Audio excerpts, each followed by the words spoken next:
Creating a group for you and whoever else you want from your contacts in Snapchat is super simple to do, so today we'll be going over exactly how to do it in the Snapchat app.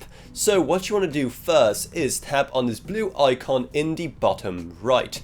This will bring up this menu right here listing everyone in your current friends list. So simply just select whoever you want to add to this group. You'll know if they're in or not because they'll be ticked on the right hand side.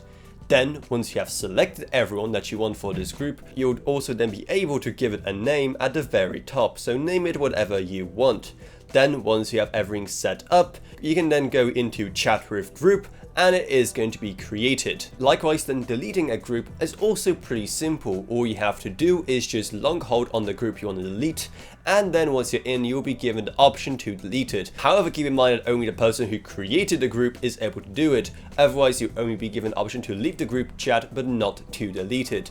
And just like that, as you can see, it is super simple to create a brand new group chat in Snapchat. So hopefully you have found this video helpful. Now you know exactly how to do it, how to name it whatever you want, and also how to leave it or delete it completely. So if you found it helpful, maybe subscribe to How to Authority for more like this in the future.